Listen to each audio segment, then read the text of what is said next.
ஹரஹர சங்கர ஜெய ஜெயசங்கர. ஒரு நாள் பரமாச்சாரியால தரிசனம் பண்ண எம்எஸ் சுப்புலக்ஷ்மி அவர்கள் வந்திருந்தார்கள். அவள் கொண்டு வந்திருந்த பழத்தட்டை மகா பெரிவா முன்னாடி வச்சுட்டு நமஸ்காரம் பண்ணினா. பெரியவா, பாரத தேசத்தோட சார்பில் ஐநா சபையில் சங்கீத கச்சேரி ஒன்று பண்ணுறதுக்காக என்னை அழைச்சிருக்கா. உங்கள் உத்தரவை கேட்டுண்டு பதில் சொல்கிறதா சொல்லியிருக்கேன். பவ்யமாக சொன்னான்.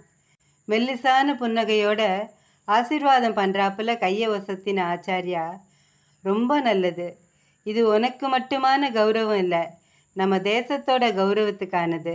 அதனால் கண்டிப்பாக போயிட்டு வா அப்படின்னு சொன்னதோட, ஒரு பாட்டு எழுதி தரேன், அது அவசியம் அங்கே பாடுன்னு சொல்லிட்டு பாட்டை எழுதி கொடுத்தார்.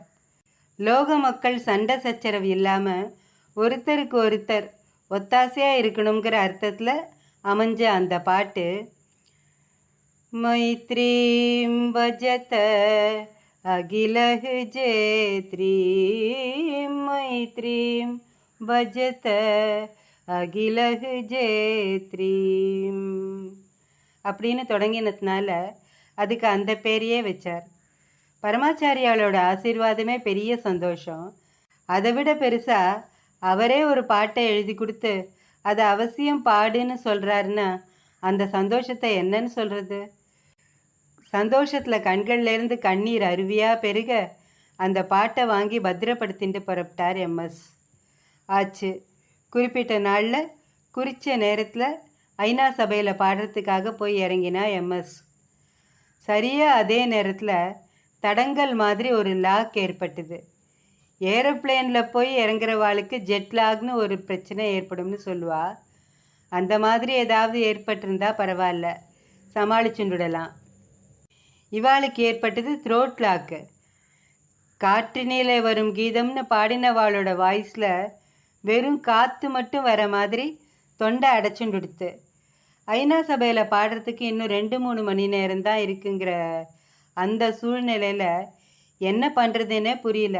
கூட போயிருந்த இசை கலைஞர்கள் எல்லாம் அவாளுக்கு தெரிஞ்ச கை வைத்தியத்தை பண்ணி பார்த்தா எதுக்கும் பலன் இல்லை. அழறதுக்கு கூட முடியாமல் அப்படியே வாயடைச்சு பரிதவிச்சு நின்றுட்டு இருந்த சமயத்தில் அவளுக்கு பரமாச்சாரியாலோட ஞாபகம் வந்திருக்கு. இது உனக்கான கௌரவம் இல்லை, பாரத தேசத்துக்கானது. கண்டிப்பாக நீ பாடணும்னு சொல்லி ஒரு பாட்டையும் எழுதி கொடுத்த அந்த மகானோட வாக்கு ஒருபோதும் பொய்க்காது. கண்டிப்பாக அவர் காப்பாற்றுவாருங்கிற ஒரு நம்பிக்கை மனசுக்குள்ளே தோணித்து. உடனே என்ன ஆனாலும் பார்த்துக்கலாம்னு தங்கியிருந்த ஜாகையிலேருந்து ப்ரோக்ராம் நடக்க போகிற இடத்துக்கு கிளம்பிட்டா.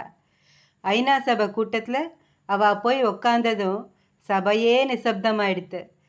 தம்புராவோட ஸ்ருதி மெதுவாக ரீங்காரமிட ஆரம்பிச்சுது. கண்ணை இருக்க மூடிண்டு கையை கூப்பிண்டு, தொண்டை இக்கட்டு பண்ணாமல் நீங்கள் தான் காப்பாற்றணும் ஆச்சாரியாலே, நீங்கள் விட்ட வழின்னு அவரை பிரார்த்தனை பண்ணிட்டு மெதுவாக வாயை திறந்தா இசையரசி. வழக்கத்தை விட ரொம்பவே இனிமையான கானம் மழையாக பெய்ய ஆரம்பிச்சுது. தாளம், லயம், பாவம் எல்லாம் கைகோர்த்துக்க சப்தஸ்வரமும் ஸ்ருதி தவறாமல் சங்கிலியாக இணைஞ்சு சங்கீதம் ஒலிச்சுது. நிகழ்ச்சியோட நிறைவாக மகா பெரிவா எழுதி கொடுத்த மைத்ரீம் பஜத பாடலை பாடி முடித்தா. அவ்வளவு நேரமும் அந்த கான சாகரத்தில் ஐக்கியமாக இருந்த ஐக்கிய நாடுகள் சபையோட உறுப்பினர்கள் எழுந்து நின்று கைத்தட்டி ஆரவாரம் பண்ணினா. கண்ணில் நீர் கசிய எழுந்து நின்ன எம்எஸ் மனசுக்குள்ள, ஆச்சாரியாலே, அத்தனை பெருமைக்கும் காரணம் நீங்கள் தான். ஒலிச்சது என்னோட குரல் இல்லை, கடவுளான உங்கள் அனுகிரகத்தால் வந்த குரல் அப்படின்னு நினச்சிட்டு நெகிழ்ந்து போனான். அங்கேருந்து திரும்பி வந்ததும் பரமாச்சாரியால தரிசனம் பண்ண வந்தா. அவள் எதுவும் சொல்கிறதுக்கு முன்னாடியே, என்ன பாட முடியாதபடிக்கு தொண்டை சண்டை போட்டுதாக்கும், இருந்தாலும் சமாளித்து பாடிட்டே போல இருக்கே, சந்திரமௌலீஸ்வரர் கிருபை உனக்கு எப்பவும் உண்டு அப்படின்னு சொல்லி ஆசீர்வாதம் பண்ணினார் ஆச்சாரியா.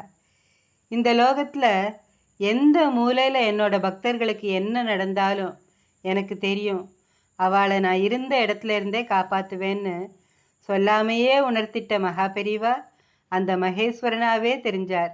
அவரோட பாதார விந்தங்களை வணங்கி வழிபடுவோம். ஹரஹர சங்கர ஜெய ஜெய சங்கர, காஞ்சி சங்கர, காமகோட்டி சங்கர.